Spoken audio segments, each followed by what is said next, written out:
تفسیر روح البیان میں مفسر قرآن حضرت علامہ اسماعیل حقی رحمۃ اللہ علیہ نے تفصیل سے لکھا ہے کہ عرب کے کافروں میں ایک بہت بڑا دولت مند تھا جس کا نام دہیہ کلبی تھا، جو بعد میں صحابی رسول بنے جنہوں نے توبہ کی۔ توبہ سے پہلے یہ بہت بڑے کافروں میں شمار ہوتے تھے، دولت مند تھے، نام تھا، عزت تھی، شہرت تھی اور خوبصورت بہت تھے۔ اتنے تھے کہ جب گھر سے باہر نکلا کرتے تھے تو عورتیں اپنے اپنے چھتوں پر چڑھ کے دیکھا کرتی تھیں۔ عورتیں لائن در لائن، قطار در قطار ادھر ادھر سے اپنے اپنے چھتوں سے جھانک کر دیکھا کرتی تھی جب دہیہ کلبی گزرا کرتے تھے۔ ان کے ایمان لانے کے لیے حضور نے ان کے لیے دعا فرمائی اور حضور کی دعا قبول ہوئی، ایمان لے آئے۔ تو سرکار کے پاس جب تشریف لائے تو سرکار کے پاس جب آئے تو آنے کے بعد رونے لگے۔ حضور نے فرمایا، دہیہ کلبی کیوں روتے ہو؟ کہ سرکار میں بہت بڑا گناہ گار ہوں، میں نے اپنی 70 بچیوں کو زندہ دفن کیا ہے سرکار، میں نے نہ جانے کتنے گھر اجاڑے ہیں، میں نے نہ جانے کتنوں کو برباد کیا ہے، میں نے نہ جانے کتنے قتل کیے ہیں سرکار، میں بہت گناہ گار ہوں۔ حضور نے فرمایا، ابھی جب ایمان نہیں لائے تھے نا تو سب تمہارے گناہ تھے، لیکن جب تم ایمان لے آئے ہو، کلمہ تم نے پڑھ لیا تو مسلمان ہو گئے، اب تمہارا ایک بھی گناہ نہیں ہے، اللہ نے تمہارے سارے گناہوں کو معاف فرما دیا۔ اللہ فرماتا ہے، اور جبریل آئے تھے وحی لے کے، حضور اللہ تعالیٰ فرماتا ہے کہ وہ لوگ جو ایمان نہیں لائے وہ گناہگار ہیں، کافر ہیں، مشرک ہیں، لیکن کافر مشرک اگر ایمان لے آئیں، توبہ کر لیں، ایسے ہو جاتے ہیں جیسے بچہ ماں کے پیٹ سے نکلتا ہے، اس کے کوئی گناہ نہیں ہوتے ہیں، تو بندہ ایسا ہی ہو جاتا ہے جب وہ توبہ کر لیتا ہے، گناہوں سے معافی طلب کر لیتا ہے۔ سرکار نے انہیں بشارت دی کہ تم معاف کر دیے گئے ہو، تمہارے گناہوں کو بخش دیا گیا ہے۔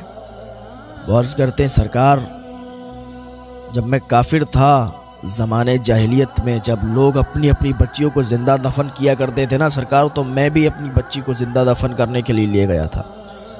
میری بیٹی بہت پیاری تھی، بہت خوبصورت تھی، بڑا پیار کرتی تھی، ابا ابا کہہ کے بلاتی تھی۔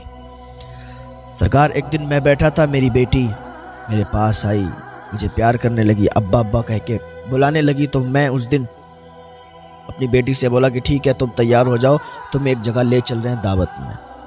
میری پیاری بیٹی تیار ہوئی، اس نے کپڑے پہنے اچھے اچھے، اس کی ماں نے تیار کیا، میں اس کو باہر لے گیا سرکار، میں اس کو دفن کرنے کے لیے لے جا رہا تھا، لیکن اسے معلوم نہیں تھا کہ میں اسے کہاں لے جا رہا ہوں۔ سرکار وہ سمجھ رہی تھی کہ وہ دعوت میں جا رہی ہے۔ حضور میں اپنی بچی کو لے کے جب نکلا تو کڑی دھوپ تھی اور ایک جنگل کی طرف میں سنسان جگہ پر چلا گیا۔ جب میں وہاں پہنچا تھا نا، سارے صحابہ بیٹھے ہوئے تھے، دہیہ کلبی ابھی ایمان لائے، حضور نے دعا فرمائی، دہیہ کلبی نے کلمہ پڑھا، مسلمان ہوئے۔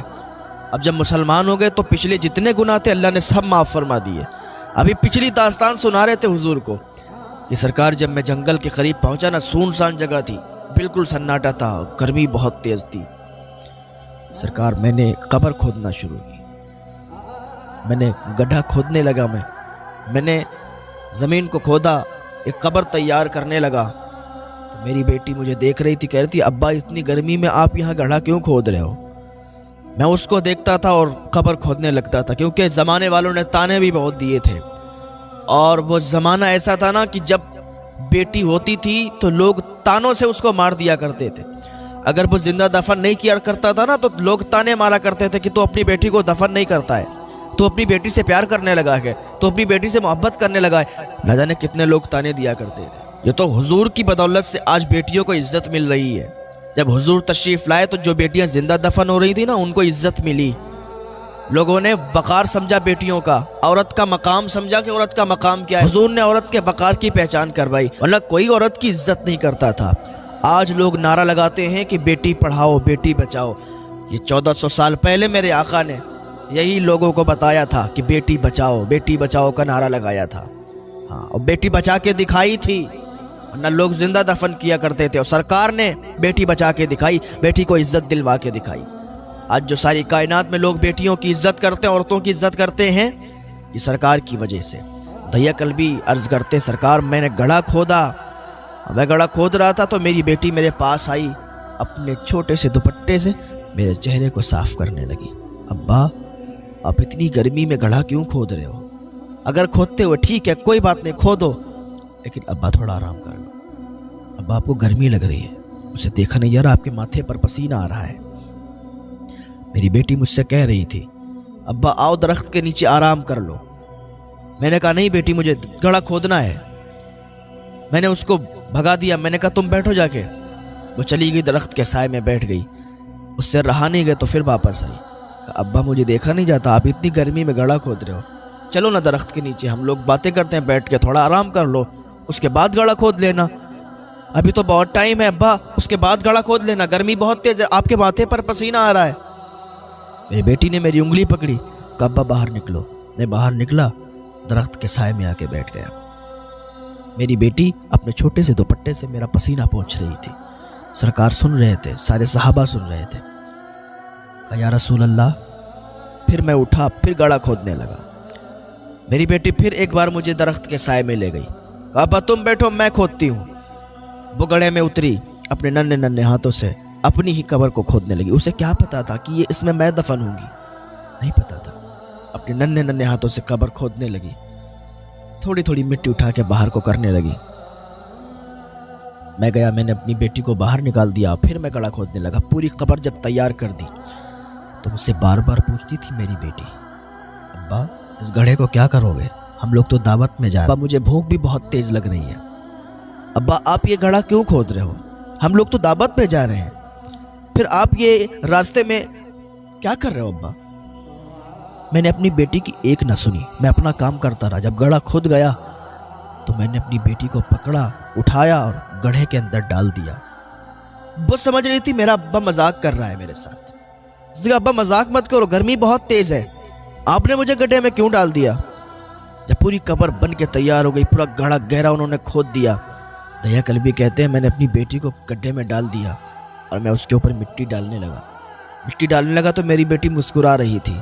ابا مذاق مت کرو، ابا گرمی لگ رہی ہے، مجھے باہر نکالو نا، ابا مجھے گرمی لگ رہی ہے، اس گڑھے میں آپ نے مجھے کیوں ڈال دیا اور مٹی کیوں ڈال رہے ہو۔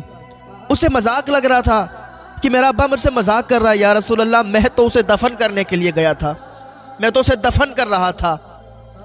سرکار سن رہے تھے، آنسو نکل رہے تھے۔ صحابہ اکرام بیٹھے تو ان کے بھی آنسو نکلنے لگے۔ کہا حضور میں نے اس کو دفن کرنے کے لیے مٹی ڈالنے لگا، اتنی مٹی ڈال دی جب سینے تک۔ وہ کہنے لگی ابا یہ کیا کر رہے ہو، میں تو سمجھ رہی ہوں آپ مجھ سے مذاق کر رہے ہو، لیکن آپ تو مجھے سچ میں یہاں پر لائے ہو، دفن کر رہے ہو۔ ابا آپ ایسا کیوں کر رہے ہو، مجھے معاف کر دو، میری کوئی غلطی ہے تو مجھے معاف، میں کھلونا نہیں مانگوں گی، میں کھیلنے کے لیے کوئی چیز نہیں مانگوں گی آپ سے، میں کبھی بھی آپ کو تنگ نہیں کروں گی۔ ابا مجھے دفن نہ کرو، یوں دفن نہ کرو ابا، مجھ سے کوئی غلطی بھی مجھے معاف کر دو۔ دیا کلبی روتے جا رہے ہیں اور کہتے جا رہے ہیں کہ سرکار میں نے ایک بھی نہیں سنی اپنی بیٹی کی۔ جب میں نے اس کے گلے تک مٹی ڈال دی نا، اس نے ساری آس لگانا بند کر دی، مجھے ابا بولنا بھی بند کر دیا، بس اس نے ایک ہی آس لگائی تھی، اے پروردگار کیا بیٹیوں کو بچانے والا کوئی نہیں آئے گا، کیا بیٹیاں ایسے ہی مرتی رہیں گی، کیا بیٹیوں کو ایسے ہی زندہ دفن کر دیا جائے گا، کیا بیٹیوں کو بچانے والا اب کوئی نہیں آئے گا۔ اس نے ہاتھ اٹھا کے دعا کیے تھے مولا کوئی بھیج دے جو بیٹیوں کو عزت عطا فرمائے، کوئی بھیج دے جو بیٹیوں کا وقار انہیں واپس کرائے، کوئی ایسا بھیج دے کہ جس کی وجہ سے ساری کائنات میں لوگ بیٹیوں کی عزت کرنے لگے، بیٹیوں کا وقار سمجھنے لگے، بیٹیوں کا مقام سمجھنے لگے۔ مولا لیکن میرے دل پر کوئی اثر نہیں ہوا، میں نے اس کے پورے جسم کو قبر کے اندر ڈھک دیا، میں نے پورے جسم پر سر کے اوپر تک مٹی ڈال دی، اسے دفن کر دیا، اس نے اندر دم توڑ دیا ہوگا۔ سرکار میں نے اپنی بچی کو انہی ہاتھوں سے دفن کر دیا، انہی ہاتھوں سے زندہ دفن کر دیا۔ سرکار میں کیسے معاف کیا جاؤں گا، میں کیسے بخشا جاؤں گا۔